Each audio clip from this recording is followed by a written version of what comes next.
Dice así la palabra del Señor. A los que están conectados en el Zoom les saludo también, los hermanos, en el nombre del Señor Jesucristo. Dice así la palabra, 1 Corintios 1:10. Porque no quiero, hermanos, que ignoréis que nuestros padres todos estuvieron bajo la nube y todos pasaron el mar. Y todos en Moisés fueron bautizados en la nube y en el mar. Y todos comieron el mismo alimento espiritual y todos bebieron la misma bebida espiritual, porque bebían de la roca espiritual que los seguía, y la roca era Cristo. Pero de los más de ellos no se agradó Dios, por lo cual quedaron postrados en el desierto. Mas estas cosas sucedieron como qué. O sea que es un ejemplo para quienes. Como ejemplo para nosotros, para que no codiciemos cosas malas como ellos codiciaron. Ni seáis idólatras como algunos de ellos, según está escrito. Se sentó el pueblo a comer y a beber y se levantó a jugar. Ni forniquemos, como algunos de ellos fornicaron y cayeron en un día 23,000. ¿Ah? Ni tentemos al Señor, como también algunos de ellos le tentaron y perecieron por las serpientes. Ni murmuréis, como algunos de ellos murmuraron y perecieron por el destructor. Y estas cosas, ¿cuáles? Las que acaba de mencionar Pablo, les acontecieron ¿a quiénes? A ellos, al pueblo. Como, vuelve y repite, ejemplo, y están escritas para amonestarnos a nosotros y a quienes han alcanzado los fines de los siglos. Así que el que piense estar firme, mire que no caiga. No os ha sobrevenido ninguna tentación que no sea humana, pero fiel es Dios, que no os dejará ser tentados más de lo que podéis resistir, sino que dará también juntamente con la tentación la salida, para que podáis soportar o resistir. Gloria al nombre del Señor. Oiga, qué palabra, ¿no? Mire que está el firme, que no caiga, dijo Pablo. Y lo hace no tanto para decir muchos que están firmes caerán, sino para amonestar a los hermanos en Corinto, porque algunos de ellos quizás estaban algo inflados, algo orgullosos por la salvación que Dios les había dado, y se creían supremamente espirituales y firmes por los dones que tenían, porque ellos tenían todos los dones espirituales. Pero aunque tenían todos los dones espirituales, esta iglesia en Corinto tenía unas problemáticas, y no cualquier tipo de problemáticas morales serias. Tenía problemáticas de falta de amor. ¿Se acuerda que por allá el apóstol Pablo le escribe a los hermanos en Corinto acerca de si tienen todo pero no tienen amor? ¿De qué sirve eso? De nada sirve. Había una problemática de un casi incesto, casi, porque pues hubo una mezcla ahí, pero, o sea, había murmuraciones, habían cantidad de problemáticas por las cuales el apóstol les escribe y les dice: mírenle que esté firme, que no caiga. Pero vuelvo y digo, no tanto porque cayeran, sino para bajarlos del orgullo en el que estaban, porque el versículo 13, me encanta este versículo, dice: no os ha sobrevenido ninguna tentación que no sea humana. ¿Qué palabra yo? Aparte de una tentación que no sea humana, ¿cuál sería la otra tentación? Una espiritual, ¿cierto? Pero Pablo está diciendo la tentación que les ha venido, en otras palabras les está diciendo es humana. No os ha sobrevenido ninguna tentación que no sea humana. O sea, en otras palabras, la tentación por la cual se enfrentan es humana. Pero fiel es Dios, que no os dejará ser tentados más de lo que podéis resistir. No es que el apóstol Pablo le estuviera escribiendo a los hermanos en Corinto que ellos no iban a ser tentados, porque si alguien lee hasta ahí, ¿cómo quedaría esto? Fiel es Dios. ¿Dónde está el texto? Estamos en el versículo 13. Fiel es Dios. Si lo dejamos hasta acá, ¿cómo diría? Fiel es Dios que no os dejará. ¿Cuántos no leen esos versículos así? Y se quedan hasta ahí. Que no os dejará ser tentados. No. Pablo está diciendo es que fiel es Dios que no os dejará ser tentados más de lo que podéis resistir. O sea que les estaba escribiendo a estos hermanos por cierta problemática, cierto orgullo que había también en ellos. Les está hablando acerca de un ejemplo que tenían y se los cita, y ahorita vamos a entrar en materia con ese ejemplo. Aquí lo que quiero es contextualizarlos del por qué estoy leyendo este texto e irnos al contexto de todo lo que dijo Pablo. Pero me gusta cómo termina el versículo 13 diciendo que el Señor es fiel, pero no va a dejar que sean tentados más de lo que puedan resistir. ¿Cuántas veces, hermanos, y a manera de introducción digo todo esto, nos hemos sentido tentados, pero también hemos pensado que en la tentación no hay salida? Y la tentación no solo viene por la parte sexual, que a veces pensamos que la tentación solo es sexual, ¿no? Y no es así. Hay muchos tipos de tentaciones que pueden llegar a nuestras vidas, pero gracias a Dios que el Señor a través de Pablo dejó escrito que Dios no va a permitir, escuche bien, que seamos tentados más de lo que podamos resistir. O sea que la tentación en nosotros llega hasta un límite, un punto, ¿cierto? En lo que Dios permite. Porque quizás si sigue esa presión no pudiésemos resistir. Pero tenemos, y quiero que usted se grabe esto que le estoy diciendo en su corazón. Nunca la tentación va a ser tan fuerte que usted no la pueda resistir. O sea, la tentación, cual sea la tentación, como hijos de Dios siempre la vamos a poder resistir, porque Él lo dijo. Y sigue diciendo, y también juntamente con ella, con la tentación, da la salida. Entonces, no solamente nos hace resistirla, sino que también abre la puerta. Dice, por ahí es, salga de la tentación, para poder soportar o terminar soportando. Y todo esto fue un ejemplo que el apóstol Pablo le estaba hablando a los hermanos. Y en dos ocasiones en el versículo 6 dijo, mas estas cosas sucedieron como ejemplo o ejemplos para nosotros, iglesia de Corinto, le está diciendo Pablo. Y en el versículo 11 vuelve y le dice, y estas cosas les acontecieron como ejemplo y están escritas para amonestarnos a nosotros, a quienes han alcanzado los fines de los siglos. Las cosas que les estaba diciendo era el relato que Pablo les daba acerca de todo lo que el pueblo de Israel había vivido durante el éxodo. Esas eran las cosas.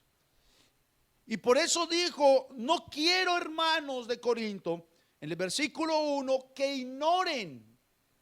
Como quien dice, no quiero que pasen por alto, no quiero que se olviden que nuestros padres, ¿quiénes? Aquellos israelitas antiguos, aquellos no patriarcas, porque cuando hablamos de los patriarcas haría Abraham, Isaac, Jacob, ¿cierto?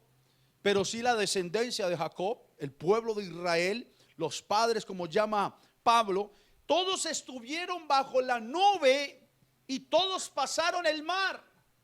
¿Cuál nube? ¿Cuál mar? Pablo indudablemente está haciendo relato a lo que en el Pentateuco y en el libro del Éxodo estaba registrado desde el capítulo 13, Éxodo capítulo 13, Éxodo capítulo 14, Éxodo capítulo 15 en adelante, que muestra la salida del pueblo de Israel de Egipto. Y juntamente con la salida, vamos un momento, Éxodo capítulo 13.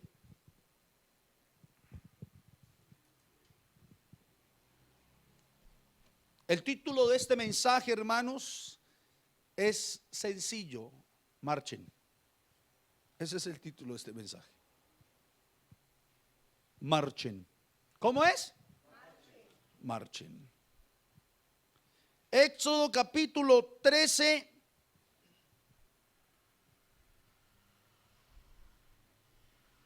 Versículo 21. Y a esto está haciendo referencia Pablo en su carta a los Corintios capítulo 10 versículo 1 en adelante, cuando dice: no quiero que ignore que nuestros padres estuvieron bajo la nube y el mar.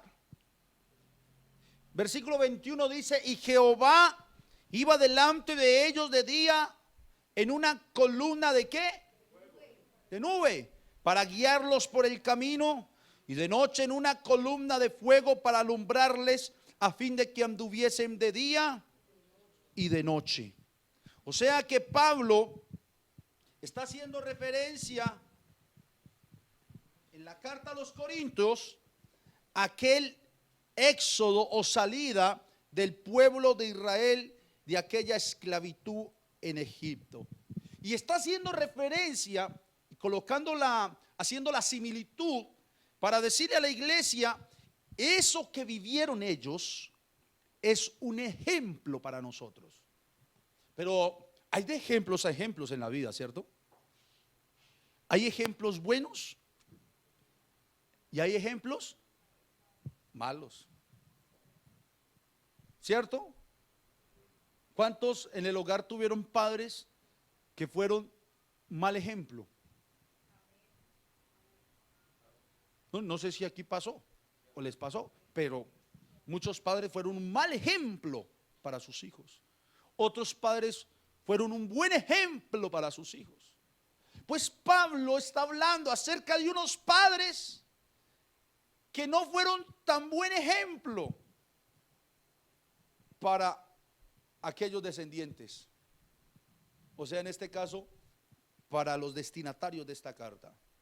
Porque les está diciendo que ellos habían vivido en un éxodo mezclado por obediencia y desobediencia. Los que obedecieron, bueno, buen ejemplo. Pero los que desobedecieron, mal ejemplo. Y en ello encontramos este doble ejemplar para la iglesia, en donde debemos tomar lo bueno y desechar lo malo. Y es lo que Pablo está haciendo referencia cuando dice: y todos comieron el mismo alimento espiritual, todos bebieron la misma bebida espiritual, porque bebían de la roca espiritual que los seguía, y la roca era Cristo. Mire, está mencionando a Cristo cuando estaban en el Antiguo Testamento. O sea que Cristo lo llena todo dentro de la palabra, porque Él es el mismo Dios.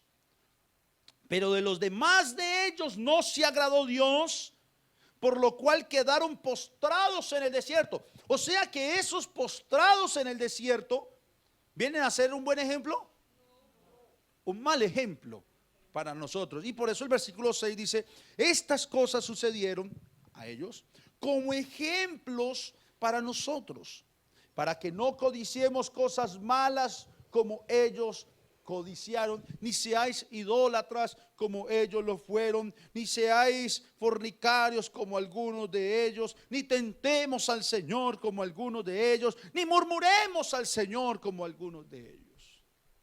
O sea que indudablemente Pablo hace referencia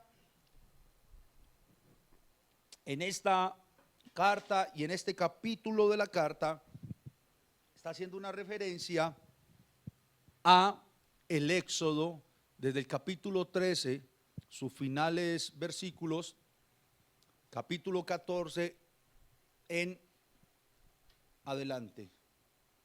Gloria al Señor. Y quiero entonces, para que podamos entender este mensaje que he titulado Marchen, que volvamos a Éxodo capítulo ahora 14. Éxodo capítulo 14. ¿Cómo es el título del mensaje? Marchen. ¿Ah? Marchen. Mira, hermano, esto que voy a enseñarles lo dividí en 3 etapas, tomando el ejemplo de Éxodo capítulo 14 en adelante. La primera etapa la llamé el comienzo o el inicio, por no decir el Génesis, en donde en este comienzo de esta etapa que he sacado, vamos a encontrar un éxodo. La segunda etapa la llamé el peregrinaje. Y la tercera etapa la llamé el final. El éxodo, comienzo con un éxodo, el peregrinaje y el final. 9:56. Tengo hoy un reto, terminar temprano. No lo voy a lograr. Y quiero entonces, dicho estas 3 etapas, a la luz del éxodo, de la palabra y lo que está registrado en esta escritura, en este libro que hace parte del Pentateuco, podamos entender estas 3 etapas: comienzo, peregrinaje y final. ¿Y cómo podremos entender esto? El pueblo de Israel, después de que Jacob entra con las tribus, y ya su nombre no es Jacob, sino Israel, o sea que entra Israel, que es Jacob mismo, el Jacob, el hombre, el hijo de Isaac, entra al pueblo de Egipto, en donde en Egipto se encuentra su hijo José, segundo al mando de Egipto, dado por Faraón o puesto por Faraón en ese entonces. Sabemos que al entrar Israel, o sea Jacob, con las tribus, el pueblo se asienta en ese lugar, comienza a multiplicarse en gran manera el pueblo. Podemos decir que comenzaron a gozar de muchos beneficios por ser el hijo, el que estaba al mando en aquel lugar llamado Egipto. Estaba su padre en el lugar, sus hermanos y todo su pueblo, y ellos gozaron de todos los beneficios que tenían por ser parte de esa familia real. Pero el tiempo pasó y dice la Biblia que 400 años después ya estaba Jacob, ¿dónde? Muerto. Ya estaban los hijos de Jacob, ¿dónde? En la tumba, muertos. O sea que ya habían solo descendencia. Y dice que 400 años después se levantó un faraón que no conocía al Dios de los israelitas, que no conocía al Dios de los israelitas. Este faraón lo que hizo fue traer trabajos duros para el pueblo, duros, trabajos de esclavitud, menosprecios y momentos bien difíciles les tocó vivir el pueblo en esa esclavitud durante el tiempo que estuvieron en ese tiempo en Egipto. Y ahí es donde yo he llamado la primera etapa el comienzo. El comienzo no es cuando entraron ahí. Le he llamado el comienzo cuando Dios decide intervenir en el pueblo para sacarlos con mano poderosa de aquella esclavitud de Egipto. Le he llamado el comienzo o el éxodo, o el comienzo con un éxodo. La palabra éxodo significa salida o partida. Eso significa la palabra éxodo. Pues Dios había decidido sacar al pueblo de Egipto, o sea, al pueblo de Israel de Egipto, sacarlo, llevarlo al desierto a que le adoraran. Dios había decidido de que el pueblo partiera de ese lugar, y para ello empezó una serie de sucesos importantísimos que están registrados en la palabra, y es donde vemos cómo Dios levantó a Moisés para que fuera el líder o el libertador, quien guiara todo este proceso o este nuevo comienzo para el pueblo. El pueblo tenía que salir, hermanos. El pueblo tenía que ir al desierto, pero había un factor que estaba estorbando, y ese factor o obstáculo fuerte era nada más ni nada menos que Faraón. Faraón se había puesto como intermedio en el pueblo y no quería dejar que el pueblo se fuera. Dios había levantado a Moisés después de que lo había llamado en aquella zarza. Él viene y comienza a hacer todo lo que Dios le dice que hiciera. Se presenta ante el faraón, muestra milagros delante del faraón, le repite en diferentes ocasiones: mi Dios ha dicho que debes dejar ir al pueblo para que le adoren en el desierto.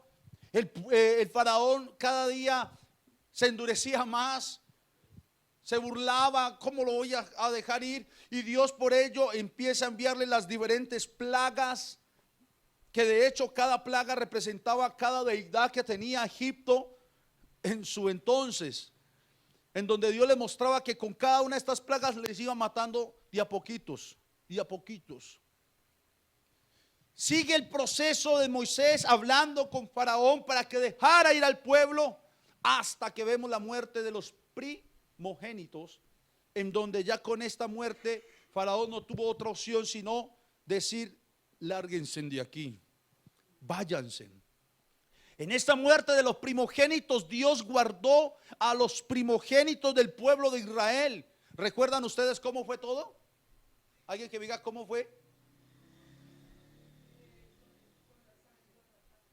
Había una orden: los dinteles de las puertas, las ventanas, untarlas con sangre del cordero sacrificado, y por donde pasara el espíritu de la muerte que enviaba el Señor, el espíritu no entraría a ese lugar donde estaban los dinteles pintados con sangre. Todo tiene una tipología en Cristo. Cuando llega a los diferentes primogénitos del pueblo de Egipto, estos pues obviamente no estaban preparados, no eran el pueblo del Señor, no tenían esta ordenanza, y comienzan a morir uno a uno hasta que muere el primogénito de Faraón. Y el pueblo de Israel puede salir, como dice la escritura, con mano poderosa, mano fuerte de Egipto. Sale Moisés con todo ese batallón de personas, con todos los animales que llevaban consigo, con las armas, porque se dotaron de armas. Mujeres, niños, todos salen de Egipto y comienzan a caminar en el desierto. Yo creo, hermanos, que cuando empezaron caminando y ya habían salido de dicha esclavitud, muchos de ellos quizás estaban contentos, felices, se sentían victoriosos. pero otros tal vez con dudas, con preguntas, ¿para dónde nos llevará? Él nos dijo que hay una tierra prometida, que es la tierra que nos pertenece, la cual se le prometió a nuestro patriarca Abraham, Isaac, Jacob. Pero ¿cuál será ese lugar donde llegaremos? Y solo ellos iban guiados por su líder Moisés, creyendo a que Dios le había hablado a su líder y que el líder estaba haciendo bien las cosas. Muchos tendrían dudas, otros de pronto dirían: tantas cosas que vamos a vivir en este desierto, no me imagino las batallas que nos tocan. Yo que sé, cantidad de cosas que se les pudo pasar al pueblo por su cabeza. Pero dice la Biblia en Éxodo 14,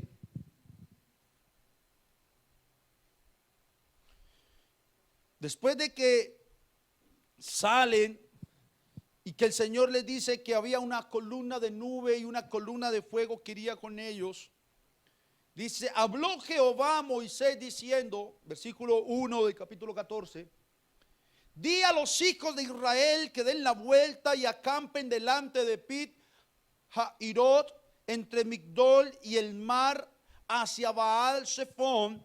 Delante de él acamparéis junto al mar, porque Faraón dirá a los hijos de Israel: encerrados están en la tierra, el desierto los ha encerrado. Oiga, hermanos, en este comienzo del que estoy hablando, hasta el final en donde terminaré, hay algo sorprendente, y es los designios de Dios, los caminos de Dios y el obrar de Dios. Alguien un día dijo: la extraña obra de Dios. La extraña obra de Dios. Pero cada que leemos la escritura y vemos la extraña obra de Dios, tenemos que llenarnos de gozo, aunque no entendamos a veces ciertas cosas, pero de gozo, porque tendremos que ver en la escritura el control total de Dios. Mire, Faraón ya dejó ir al pueblo, pero ahora más adelante veremos cómo dice la palabra que todo esto tenía que acontecer porque el Señor se iba a glorificar en Faraón. Mire, versículo 4: y yo endureceré el corazón de Faraón. ¿Quién iba a endurecer el corazón de Faraón? Dios. Para que, qué cosa tan tremenda, ¿para qué los iba a endurecer? Para que los siga. O sea, en otras palabras, ¿quién era el que iba a enviar a Faraón para que siguiera el pueblo? Dios. Qué cosa tan tremenda, ¿no? Por lo que digo, la extraña obra de Dios, pero entendemos que Dios tiene total control en su extraña obra. Extraña para nosotros, ¿no? Porque su obra no es extraña, es perfecta. Pero para nosotros, por eso dice la Biblia: mis pensamientos no son vuestros pensamientos, ni mis caminos tus caminos. O sea, Dios les está diciendo y le está diciendo a Moisés: Faraón va a decir en sí mismo: el pueblo de Israel está encerrado en la tierra y el desierto lo ha encerrado. Dijo en el versículo 3. Eso está diciendo Dios, le está diciendo a Moisés lo que está aconteciendo. Pero el versículo 4 dice: y yo, en lo que piensa Faraón, yo le voy a endurecer el corazón para que los siga. Alguien que no entendiera. Imagine a Moisés en ese momento, hermanos. Imagine a Moisés en ese momento. Qué cantidad de cosas, pues la Biblia no lo registra así, pero imaginémonos qué cantidad de cosas pudo haber pensado Moisés. Imaginémonos, porque Moisés no era un extraterrestre. Moisés era un hombre como usted y como yo. Aquí el pastor Steven predicó algo de pasiones semejantes, ¿no? Que esos hombres, por muy usados que fueron en la antigüedad, eran semejantes a nosotros. Carne y hueso, se dolían, lloraban, les daba miedo. Igual, nosotros a veces lo leemos como si fueran extraterrestres, ¿no? Como fuera de la tierra. No, eran iguales a nosotros. con llamados como Dios nos ha hecho el llamado a nosotros. Pero imagínense a Moisés por un momento diciendo, bueno, Señor, porque Dios le está hablando, me dijiste que lo saque. Me puso un poco de veces en audiencia frente a Faraón. Le presenté pruebas de que tú estabas con nosotros llamándonos para que fuéramos al desierto, y tú hiciste de todo para sacarnos de allá. Al punto en que mataste los primogénitos y le mataste a su primogénito, y él dijo, váyanse. Ahora me dices que lo vas a endurecer para que nos siga.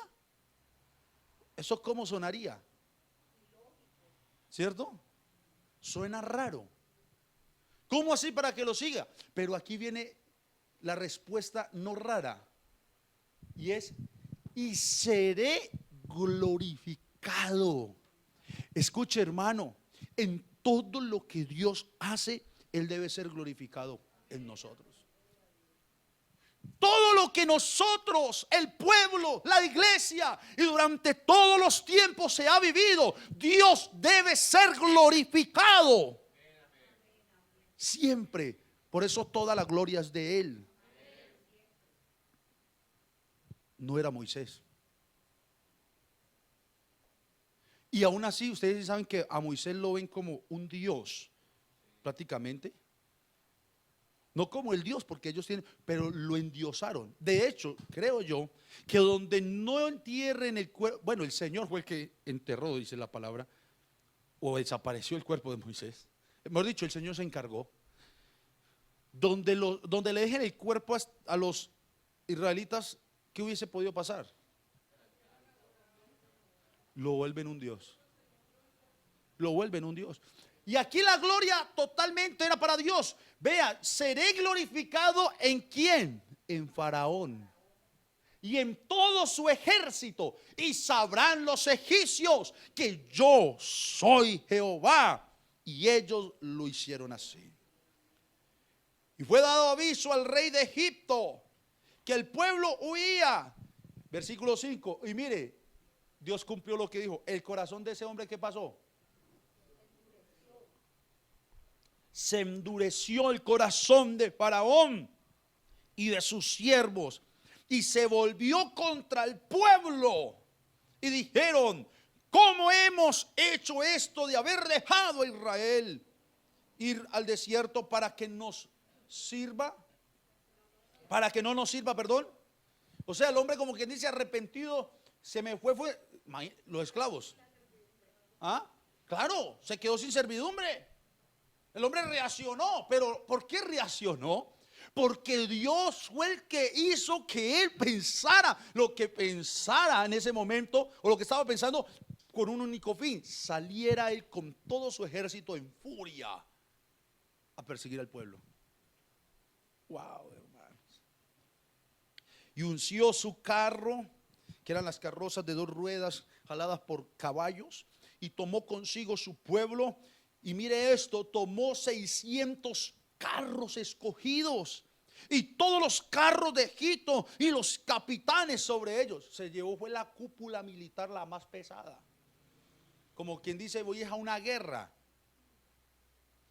Pero no solo pensaba ir a una guerra, pensaba ir, matar y traerse los que pudiera, necesitaba a sus esclavos. Y endureció, versículo 8, Jehová el corazón de Faraón y de Egipto, y él siguió a los hijos de Israel, pero los hijos de Israel habían salido ¿cómo? Con mano poderosa. Siguiendo los pueblos egipcios con toda caballería y carros de Faraón, su gente de a caballo y todo su ejército. Imagínense eso. Imagínense la escena, hermanos. Los alcanzaron acampados junto al mar. ¿A dónde estaban acampados? Mire el versículo 2. Di a los hijos de Israel que den vuelta y acampen delante de Pit Hahirot, entre Migdol y el mar, hacia Baal Zephón. Delante de él acamparé junto al mar. Allá los vio acampando el faraón y su ejército desde lejos. Y por eso fue que él dijo: es que relatando la historia el escritor. Están encerrados. ¿Usted se imagina cómo Faraón se los disfrutó? Dijo, me los voy a devorar. Es que imagínense, hasta diciendo, qué pecado. Tan contentos que se fueron. Hasta dudando del Dios de ellos. ¿No pues que los iba a ayudar? Claro, hermanos, humanamente no había posibilidad alguna. Desierto, no hay más salidas. Oiga, no hay más. Y tal leímos en Corinto lo que Pablo dijo, que él da la salida. No hay más salidas. Y Faraón y su gente, yo creo que diría, pobrecitos los israelitas. Vinieron aquí a morir. Frente al mar, el mar rojo. Ni modo. Y por donde miraran, y un hombre de guerra como Faraón, decía, por donde se vayan los atrapamos, los cogemos y hacemos y deshacemos con el pueblo.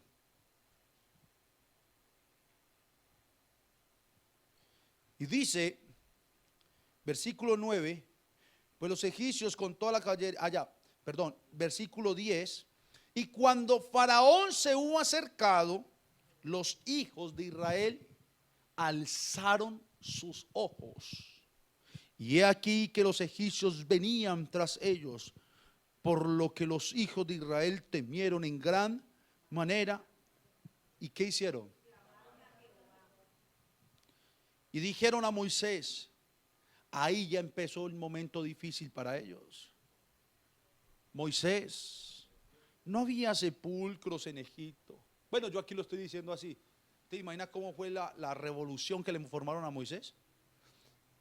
Moisés, no había sepulcros allá en Egipto que nos has sacado para que muramos en el desierto. Le preguntaban una y otra vez. ¿Por qué has hecho así con nosotros que nos has sacado de Egipto? Mire qué cosa tan, qué paradoja. Claman a Dios, al Dios de Moisés, Dios del pueblo, pero ahí se quejan con Moisés. ¿Tenían fe?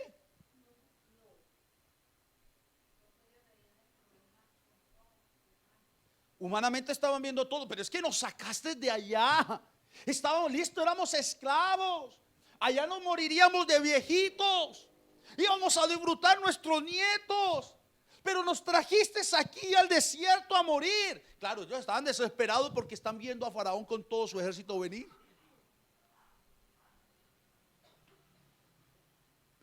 Versículo 12, ¿no es esto lo que hablamos en Egipto diciendo, déjanos servir a los egipcios? Porque antes de la salida ellos dudaron.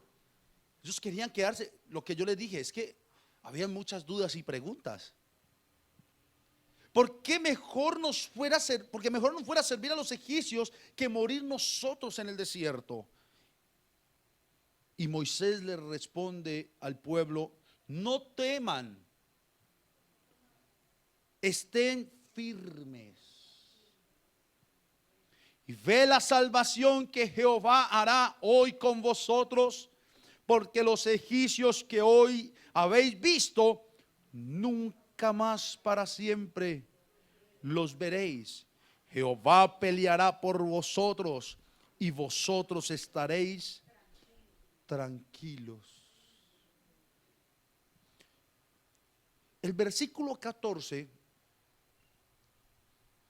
yo lo quisiera, esto lo estoy viendo yo, poner antes de lo que dijo Moisés, porque para mí es el contexto de lo que dice en el 14.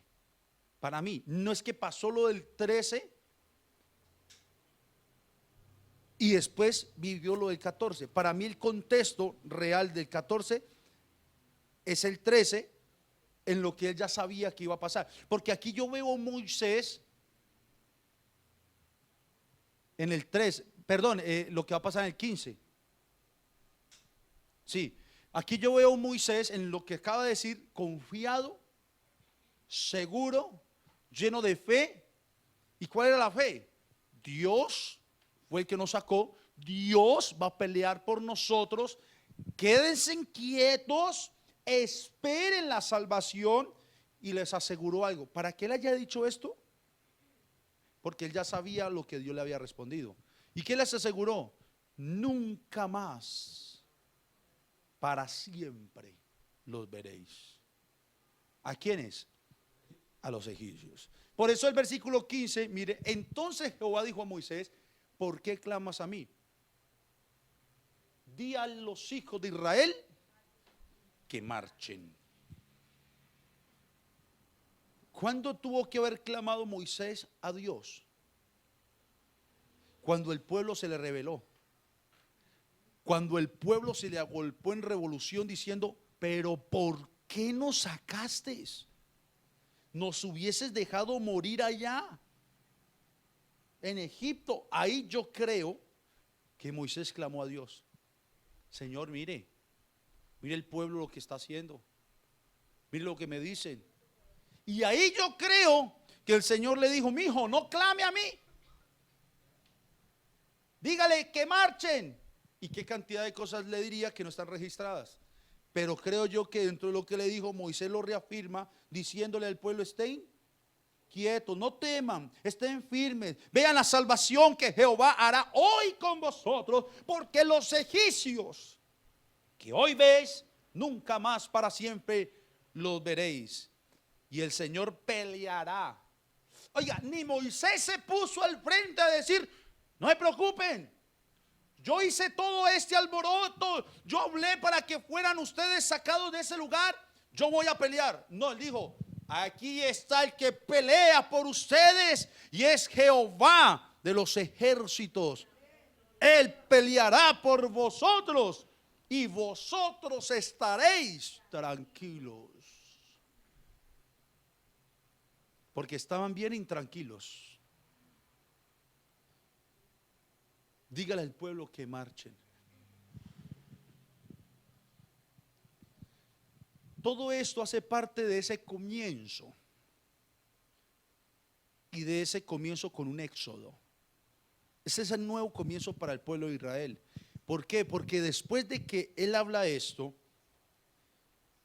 vuelve y dice: tú alza la vara y extiende tu mano sobre el mar, divídelo y entren los hijos de Israel por el medio del mar en seco.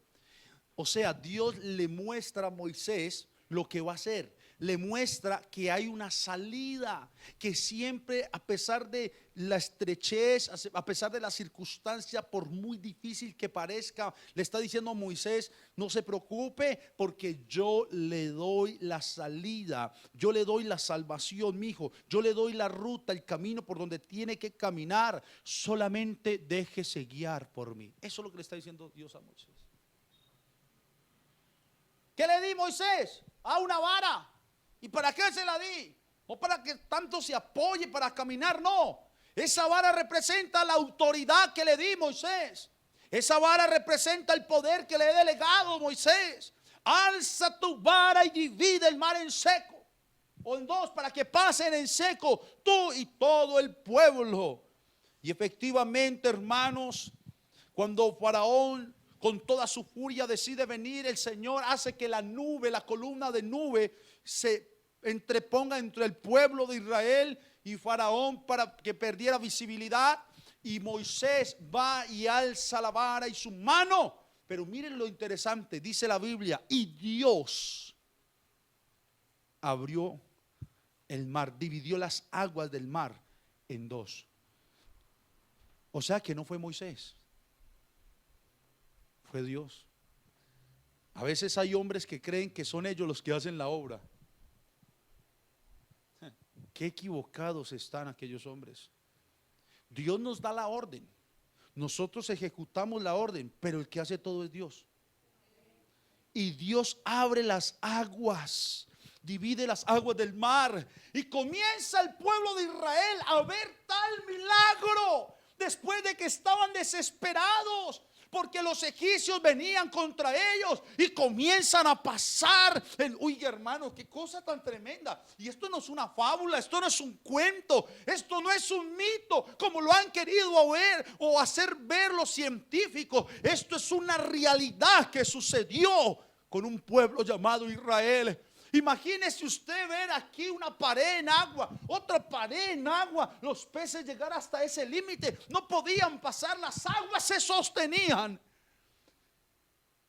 Y todo ese lugar seco, hasta quizás zonas montañosas, porque en el mar uno lo veía así, pero por debajo montañas, abismos hay también. ¿Cómo sería ese lugar? Ellos pasando, los niños, las niñas, viendo. Oiga, hermano, ni el buzo pues ha hecho tal cosa. En seco, por la orden de Dios al mar. Y van caminando el pueblo y Moisés va, ¿qué hubo? Caminen, marchen, no se detengan, hagan hacia adelante, no miren hacia atrás. Vamos, que Dios está mostrando la salvación con su pueblo. Ah, pero ¿qué dijo Faraón? El milagro también es para nosotros. Y a muchos sinvergüenza.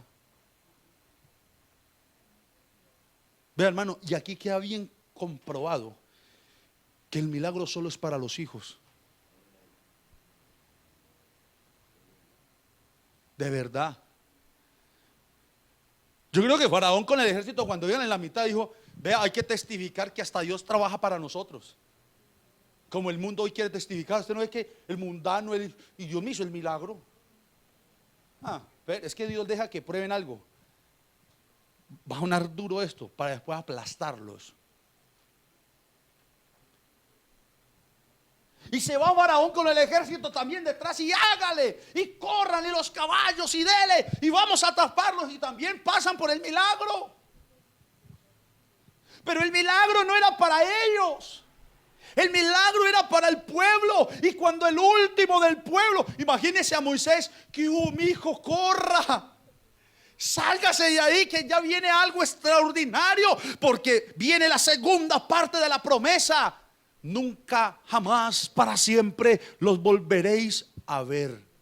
Y yo creo que cuando le dijo eso Moisés al pueblo, el pueblo diría: ¿y cómo va a hacer eso? Imagínese a Moisés, hermano, allá ya en tierra firme, subiendo al otro lado del mar, mirando toda esa escena. Algunos hasta dudando, porque no falta el que estaba: ay, vea, Moisés, nos abrieron el mar y vienen detrás. Vea, hermanos, les aseguro que muchos dudarían también, viendo el agua levantada, que pasaron, y hasta pensando: pero allá viene ese señor enfurecido, nos va a acabar. Y Moisés, bueno, todos espectadores, primera fila, van a mirar lo que va a suceder.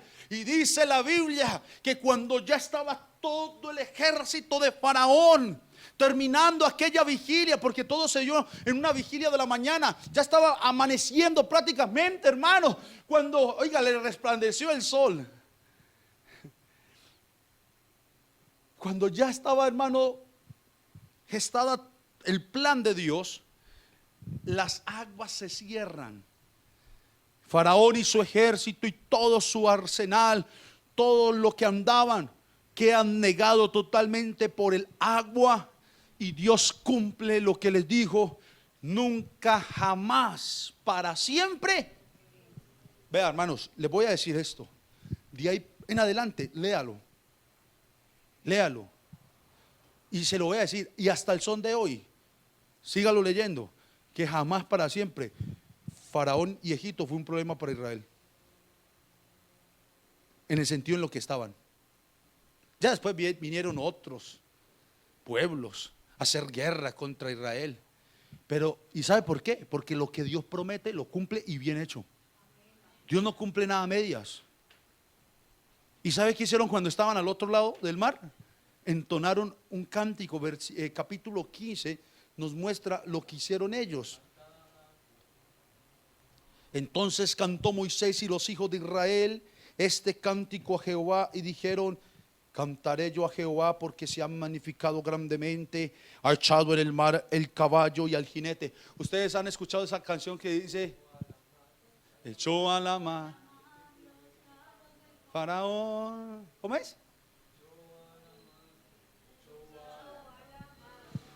Jinete y caballo. ¿Cómo es, hermanos? ¿Sí? Por siempre su reino es todo poder, algo así. De ahí, día, jinete y caballo, echó a la mar, los carros de Faraón. Alabar a Dios, alabarle a Él, alabarle por su poder. Oiga, de ahí sacaron esto. Eso no lo inventó X iglesia. Es un cántico, hermanos, que podemos cantar nosotros. Pero mire lo que le voy a decir. Mire esto. ¿Cómo le parece que Pablo nos dice que el pueblo de Israel fue bautizado ahí, pasando el mar en seco y por la nube? Fueron bautizados. No, escúcheme esto. Lo que sucedió es que el Señor les había mostrado de que hasta aquel momento en donde estaban encorralados, encerrados, atribulados, angustiados, ellos no se imaginaban que venía un momento inédito para ellos, y era de que se iba a fracturar su vida en dos. Nunca más iban a volver a ser ni los mismos. Unos iban a negarse en el desierto después, pero otros iban a conocer el poder de Dios en medio del desierto. Hermanos, ese fue el bautismo espiritual que vivió el pueblo de Israel. Es muy bonita la historia del mar abierto en dos. Es muy bonito contar cómo pasaron en seco. Es muy bonito decir es que el Señor dividió el problema. Todo eso está bien, pero el contexto original es que el pueblo fue bautizado espiritualmente en el mar. Y por eso esa primera etapa que llamé un comienzo con un éxodo o salida o partida. ¿Sabe por qué? Porque usted y yo también un día estuvimos tipificando lo que es Egipto con el mundo. En Egipto, el mundo. Usted y yo también un día estábamos esclavizados por el pecado en el mundo. A usted y a mí, Faraón, el diablo, nos tenía en total esclavitud. Pero se levantó un libertador, y no es el pastor, pero sí es Jesucristo, el pastor de los pastores. De hecho, Moisés es tipo de Cristo, una tipología de aquel libertador que vendría después. Como dice el mismo Moisés, para mostrar que aquella serpiente que fue levantada en el desierto y todos miraban a ellas y eran sanos. Allá en San Juan capítulo 3, el evangelista lo registra diciendo que Jesús es tipo de aquella serpiente que fue levantada en el desierto. Claro, hermano, porque todos los que hemos visto a Cristo crucificado y hemos creído en su sacrificio, hemos llegado a la salvación y a la libertad que solo Él puede darnos, y nos ha sanado el alma. Mire, ¿cómo nos sacó el Señor de Egipto, del mundo? ¿Cómo nos permitió tener ese comienzo? Pero también cuando nos sacó, mire, habían dudas, habían preguntas.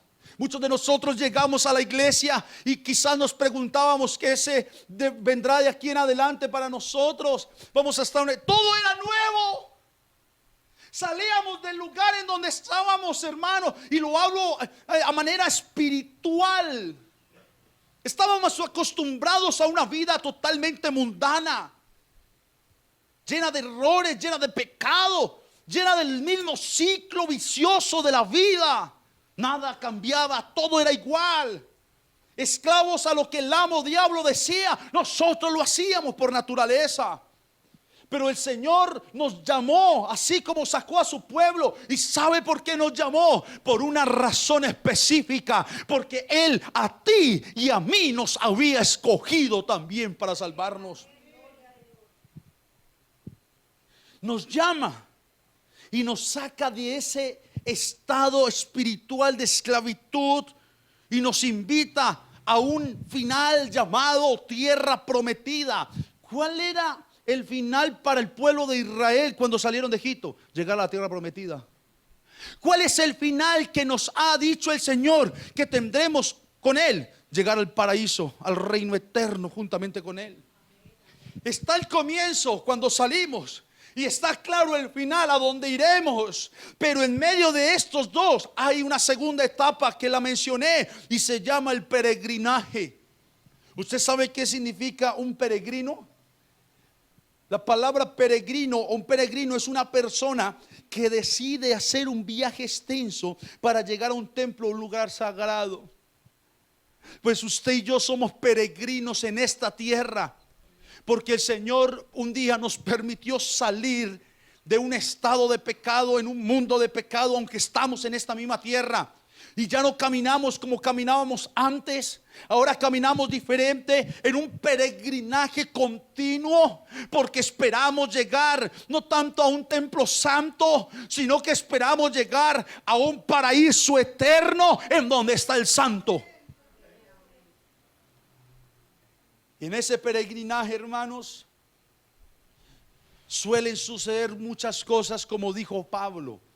Y por eso yo tomé la primera carta a los Corintios del capítulo 10, desde el versículo 1 al 13, para hablarles y para que entendiésemos lo que Pablo le está diciendo. Mire, ellos vivieron lo que vivieron como ejemplo.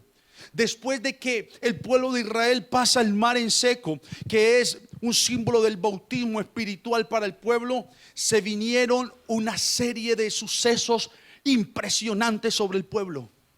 O sea, le estoy mostrando algo, mi querido hermano y mi querida hermana, que no quiere decir que después de que nos bautizamos todo es color de rosa. No quiere decir que después de que nos bautizamos comenzamos a caminar entre un paraíso de flores hermosas y los pajaritos volando. No, no, no, no, no, no, no. Al contrario, quiero decirles que después de que usted y yo pasamos por las aguas del bautismo, se nos han venido una serie de sucesos fuertes a nuestra vida. Y tenemos como ejemplo el pueblo de Israel. Ellos salen y cantan victoriosos. El Señor echó al jinete, a Faraón y sus carros en el mar.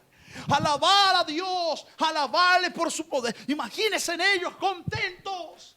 ¿Cómo estábamos nosotros el primer día de nuestro bautismo? El segundo, el tercero, cantábamos, adorábamos, felices en la casa. Mi hermano, yo parecía flotando.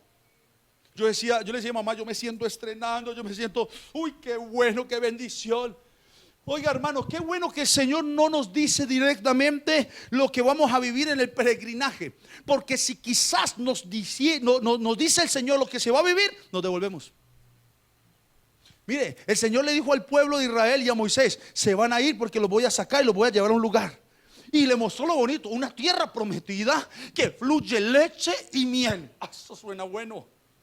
Pero él no les dijo: se van a encontrar un mar ni el tremendo, que se van a desesperar. Donde les diga eso salen, hermana. No dan un paso.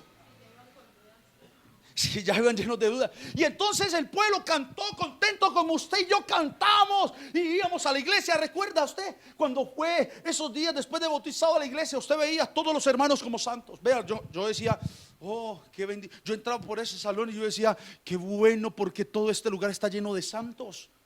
Y hermano, yo pensaba en mi inmadurez espiritual, porque recién bautizados somos bebés, niños. Yo decía, aquí todo el mundo es perfecto.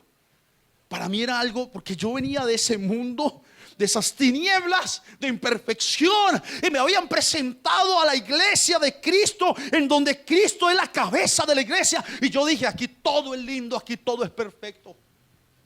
Imagínense el pueblo diciendo, oh Moisés, terminamos de ver la promesa cumplida, y mirar hacia adelante y decir, esto es perfecto.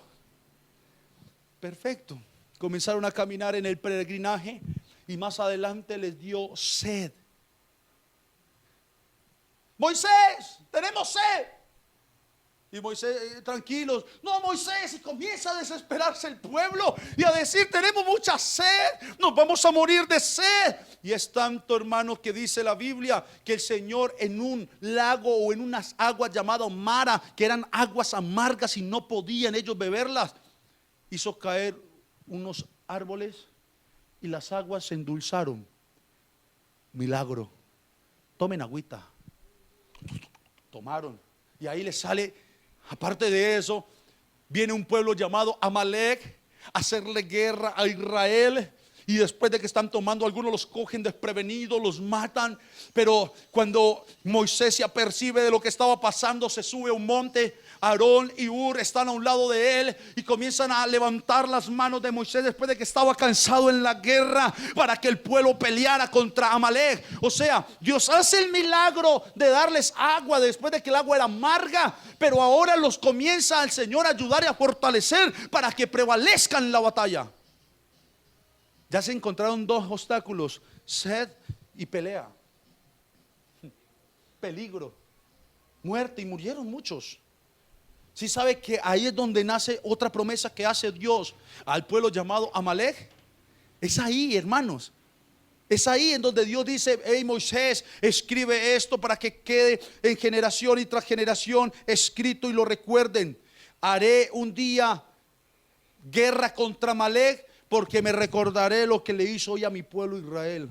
Y por eso es que más adelante con Saúl dice: vaya y me mata a todos los amalecitas.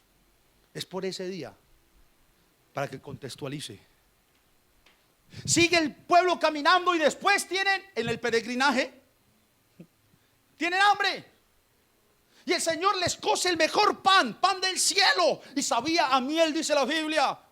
Y les manda pan y les da orden: amigo, vea, coman el pancito, no guarden para el otro día porque se llena de gusanos. Y después le dice: vea, del día 1 al día 6 recojan todo el pancito, coman. Pero el día 6 a 7 no van a recoger nada de pan, porque día de reposo es para el Señor. Lo que van a guardar el día 6 les va a durar para que empiecen el otro día, el primer día de la semana. ¿Y sabe qué hicieron estos personajes? Desobedecieron. No salían el día de reposo a buscar pan.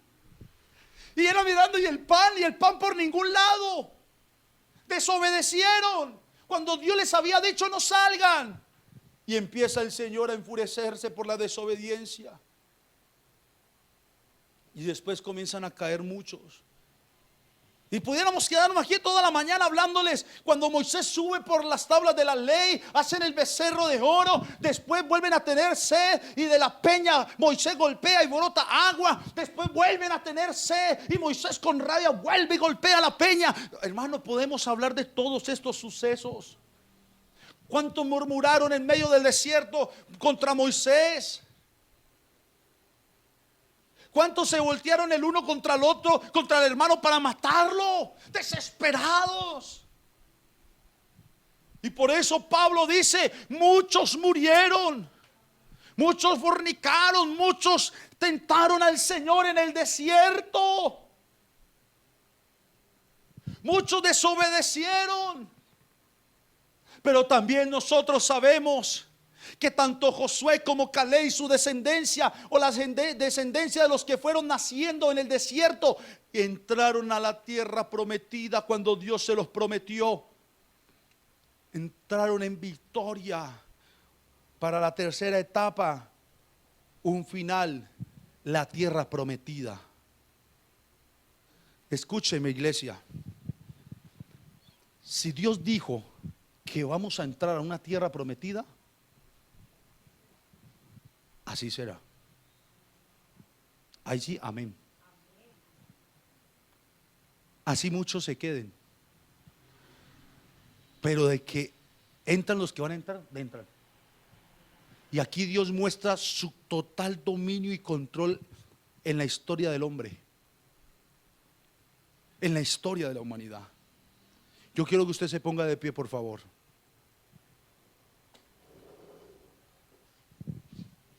Escúcheme bien. Porque Dios a usted y a mí nos sacó de Egipto y tuvimos un comienzo, un éxodo, una salida, una partida de ese mundo de pecado. Usted y yo fuimos bautizados en las aguas, invocando el nombre que es sobre todo nombre en nuestras vidas. Obtuvimos el perdón de nuestros pecados. Pero hay algo, hermanos, que nos enseñaron cuando veníamos caminando a las aguas. Además, yo quiero que todos ustedes ahí cierren sus ojos. Y vamos a devolver la película. Vamos a pensar esos días, los posibles obstáculos que se presentaron cuando estaba llegando a Cristo en la iglesia.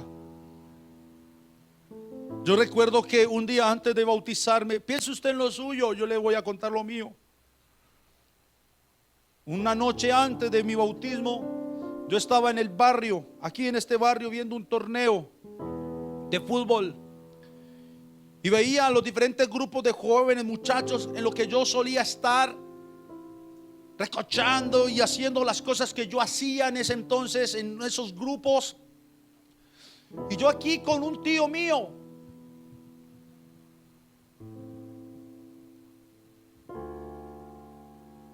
esperando, porque al otro día me bautizaba.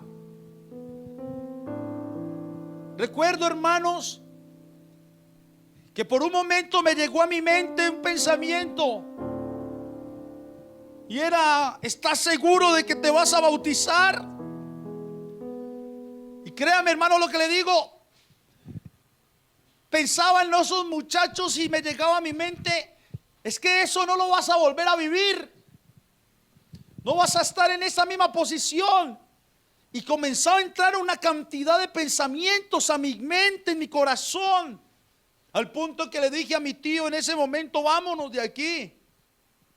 Subimos hasta mi casa, me senté en una piedra con mi tío, y ahí, como a la media hora de estar sentado, me llegó una serenata de unos hermanos de la iglesia que estaban pendientes de nosotros. Eran 3, 4 jóvenes, un hermano llamado Edward Zamboní, la hermana de él, un hermano llamado Oscar, que ahorita es pastor, y su esposa. Y comenzaron a cantarnos a mi tío y a mí. Y yo entendí de que Dios me estaba fortaleciendo en ese momento, por quizás los pensamientos que me habían llegado en esa noche para el bautismo del día posterior. ¿Por qué le estoy diciendo esto? Porque es que al otro día las aguas se iban a abrir en 2 para que este hombre entrara a las aguas y fuese sepultado. Pero así mismo habían problemas, obstáculos. Yo no sé usted qué obstáculos tuvo antes de su bautismo, antes de culminar ese proceso en donde usted estaba diciendo: nunca más volvería a ver ese mundo como lo veía. Pero pasamos las aguas y estábamos felices, pensando que todo iba a ser color de rosa. Pero unos días después, hermanos, vinieron las tentaciones. Estaba bautizado, recuerdo, salgo de un culto, voy caminando y sonaba aquellos discos que a mí me gustaban, y mi cuerpo solito se movía, porque estaba muy acostumbrado a eso. Y llego a la casa y allá sentí un deseo de irme para la calle, donde los amigos, para el del grupo. Ya estaba bautizado, ya habían pasado unos días en la iglesia, y comienzo a sentir como ese deseo de ir, de charlar, de hacerme con mi grupito. Y hasta pensé: yo tan bobo, yo qué hago aquí parado, encerrado. Es que yo dije: ser evangélico no quiere decir esto. Y me llené de rabia y le dije a mi madre: me voy un rato.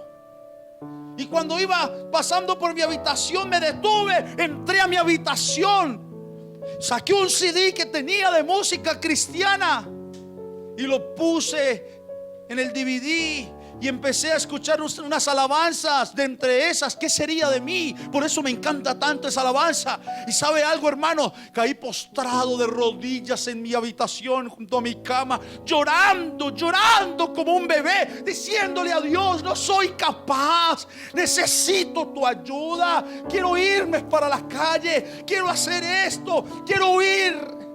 Y Dios comenzó a fortalecer mi vida, comenzó a fortalecerme. Yo lloraba. Y después muchas otras situaciones.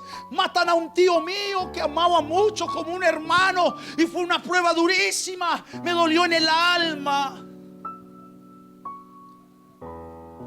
Y si no hubiese sido por el Señor, que fue el que me sacó de Egipto, le aseguro, hermano, que no estuviese aquí parado. Por eso digo con tanta claridad que cuando Dios llama a un hombre, Dios lo sostiene en su mano y no va a permitir que vuelva al mundo. Quizás has pensado volverte para el mundo. Quizás has pensado hacer cosas que Dios no te ha mandado a hacer. Quizás en este peregrinaje te has sentido tentado, tentada por cosas de la vida. ¿Cuántas veces has querido huir?